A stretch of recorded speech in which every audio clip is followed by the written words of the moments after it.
የእርግዝና አደገኛ ምልክቶች አብዛኛው ሴቶች በእርግዝና ወቅት የተለያዩ ቀላል ህመሞችና አለመመቸት ስሜቶች ይኖራቸዋል።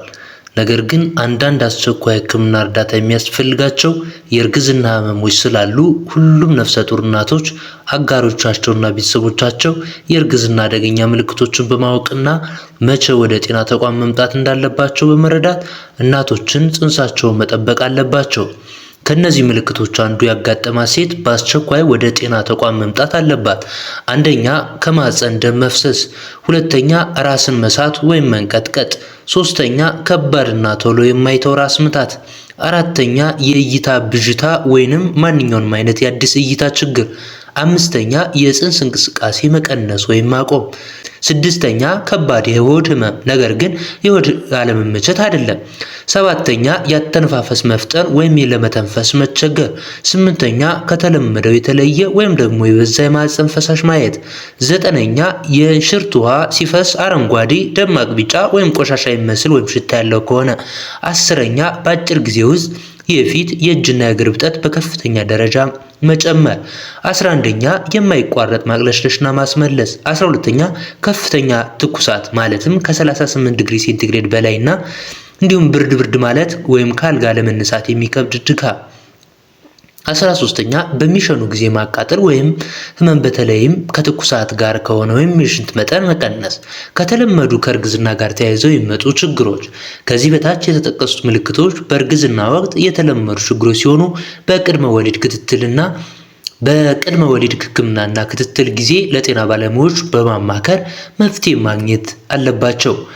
አንደኛ ማቅለሽለሽና ማስመለስ በአብዛኛው ጊዜ በእርግዝና የመጀመሪያ 3 ወራት ውስጥ የሚከሰት ሲሆን ትንሽ ምግብ በአንድ ሰዓት ወይም ደግሞ በ2 ሰዓት ልዩነት በመመገብ፣ ደረቅ ምግቦችን በመመገብ፣ ቅባትና ቅመም የበዛባቸው ምግቦች በመቀነስ፣ በቂ ውሃ በመጠጣት፣ ቡናና አልኮል ከመጠጣት በመታቀብ፣ ምቾት ያላቸውን አልባሳት በመልበስና በቂ ረፍት በማድረግ ሊያሻሽሉት ይችላሉ።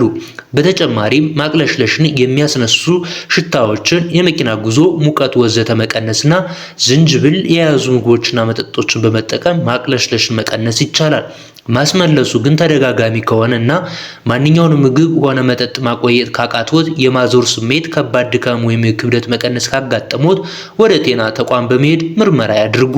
ሁለተኛ ድካም በእርግዝና ወቅት ከሰው ሰው የሚለያይ የድካም ስሜት ከመጀመሪያዎቹ ሳምንት ጀምሮ ሊኖር ይችላል። ጤናማና በቂ ምግብ በመመገብ እረፍትን በማድረግ የማይጠፋ ከባድ ድካም ግን ከደም ማነስ አንስቶ የተለያዩ የጤና እክሎች ምልክት ሊሆን ስለሚችል የጤና ባለሙያን ያማክሩ።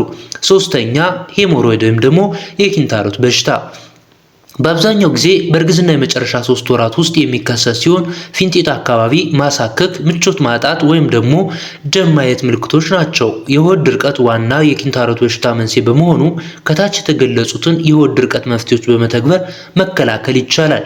በአመጋገብ ለውጥ ካልተሻሻለ የጤና ባለሙያን በማማከር የመድኃኒት ሕክምና ያግኙ። አራተኛ የእግር ደም ስር ማበጥ ወይም ደግሞ ቫሪኮስ ቬን ለረጅም ጊዜ ባለመቆም ወይም ደግሞ ባለመቀመጥ፣ እግርን ከፍ አድርጎ በመተኛት፣ የድጋፍ ጥብቅ ልብሶችን በመጠቀም፣ ከመጠን በላይ ክብደት ባለመጨመርና ምቾት ያላቸውን ጫማዎች በመጠቀም መቀነስ ይቻላል። የደም ስር እብጠት ላይ የቆዳ ቀለም ለውጥ ካለ፣ ሙቀት ወይም ህመም ካለ እንዲሁም መድማት፣ መቁሰል ካዩ የጤና ተቋም በመሄድ ይመርመሩ። አምስተኛ የምግብ አለመፈጨትና ቃር ትንሽ በቶሎ መመገብ፣ ውሃን ከምግብ ጋር ከመጠጥ ይልቅ ከመመገቡ በፊት ትንሽ በቶሎ መመገብ፣ ውሃን ከምግብ ጋር ከመጠጣት ይልቅ ከመመገቡ በፊት ወይም በኋላ ቢያንስ 30 ደቂቃ ቆይተው መጠቀም፣ ቅባትና ቅመም የበዛባቸው ምግቦች፣ ቡና እና ጋዝ ያላቸው መጠጦችን መቀነስ፣ በልቶ ቶሎ ባለመተኛት፣ ከተመገቡ 3 ሰዓት በኋላ ይተኙ እና ሲተኙ ከፍ ያሉ ትራስ በመጠቀምና በግራ ጎን በመተኛት ቃርን መቀነስ ይቻላል። ከነዚህም መከላከያዎች በተጨማሪ የጤና ባለሙያዎችን በማማከር የመድኃኒት ሕክምና ያግኙ። ስድስተኛ የድድ ማበጥና መድማት ጤናማ ከእርግዝና ጋር ተያይዞ የሚመጣ ለውጥ ሲሆን ከእርግዝና በኋላ የሚድን ችግር ነው። የአፍን ንጽህና መጠበቅ፣ ጨው ባለበት ውሃ መጎጥሞጥ እና ስኳርነት ያላቸው ምግቦችን መቀነስ የድድ መቆጣትንና ኢንፌክሽንን ለመከላከል ይረዳሉ። የጥርስ ወይም ድድ ህመም፣ ተደጋጋሚ የድድ መድማት፣ የድድ መሸሽ ወይም የጥርስ መነቃነቅ መውለቅ ካጋጠሞት ወደ ጥርስ ሐኪም በመሄድ ይታዩ። 7ኛ መጠነኛ የሰውነት እብጠት ለረጅም ጊዜ ባለመቆም እግርን ከፍ አድርጎ በማስቀመጥ ምቹ ጫማ በማድረግ መቀነስ ይቻላል። በአጭር ጊዜ ውስጥ የፊት የእጅና የእግር እብጠት በከፍተኛ ደረጃ መጨመር እንዲሁም በአጭር ጊዜ ክብደት መጨመር ካለ ወደ ጤና ተቋም በመሄድ ይመርመሩ።